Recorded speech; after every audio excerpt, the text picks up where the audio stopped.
ามลีปีเลยทบยาน้องสาวมือยามใจเลยหันหน้ายุ่มห่างเล่าลีอ่อนสู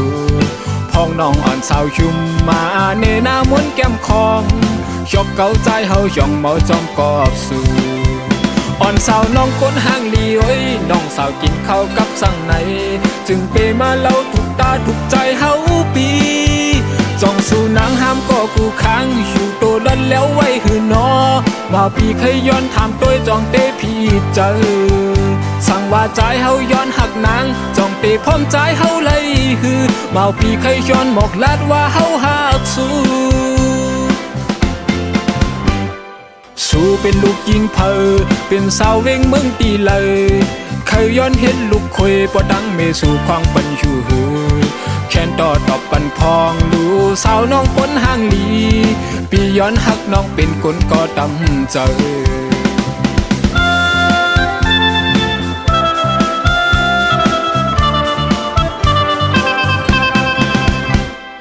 แม่นเมื่อแม่นยามลีปีเลยทบยาน้องสาวเมื่อยามใจเลยหันหน้ายุ่มห่างเล่าดีอ่อนสูพ้องน้องอ่อนสาวยุ่มมาเนหน้ามนแก้มคองยกเกาใจเฮาย่องเมาจอมกอบสู่อ่อนสาวน้องคนห่างลีโอ้ยน้องสาวกินข้าวกับสั่งไหนจึงเปมาเล่าถูกตาถูกใจเฮาปีจ้องสู่นางห้ามก็กูค้างอยู่โตล้อนแล้วไว้หือนอเมาปีเคยย้อนถามตัวจองเตพี่เจอสั่งว่าใจเฮาย้อนหักนางจองเตพร้อมใจเฮาเลยฮือเมาปีเคยย้อนหมอกลาดว่าเฮาหักสู้เป็นลูกยิงเพอ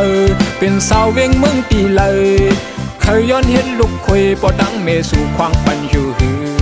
แค้นต่อตอบปันพองดูสาวน้องก้นห่างลีพี่ย้อนหักน้องเป็นคนก็ตำเจอ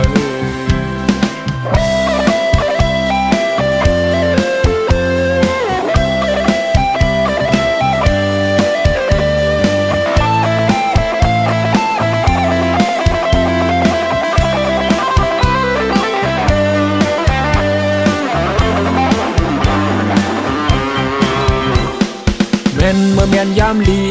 ปีเลยทบยาน้องสาวเมื่อยามใจเลยหันหน้ายุ่มห่างเล่าลีอ่อนสูพ้องน้องอ่อนสาวยุ่มมาเนหน้ามนแก้มคองยกเกาใจเฮาย่องเมาจอมกอบสู่อ่อนสาวน้องก้นห่างลีโอ้ยน้องสาวกินข้าวกับสั่งไหนจึงเปมาเล่าถูกตาถูกเจอเฮาปีจ้องสู่นางห้ามก็กูค้างอยู่โตล้อนแล้วไว้หือนอเมาปีเคยย้อนถามตัวจองเตพี่เจอสั่งว่าใจเฮาย้อนหักนางจองเตพร้อมใจเฮาเลยฮือเมาปีเคยย้อนหมอกลาดว่าเฮาหักสู้เป็นลูกยิงเพอเป็นสาวเวงเมืองตีเลยเคยย้อนเห็นลูกคอยปอดังเมสู่ควางปันอยู่หือแค้นต่อตอบปันพองดูสาวน้องก้นห่างลีปีย้อนหักน้องเป็นคนก็ตำเจออ่อนสาวน้องก้นห่างลีโอ้ยน้องสาวกินข้าวกับสั่งไหนจึงเปมาเล่าถูกตาถูกเจอเฮาปีจ้องสู่นางห้ามก็กูค้างอยู่โตล้อนแล้วไว้หือนอ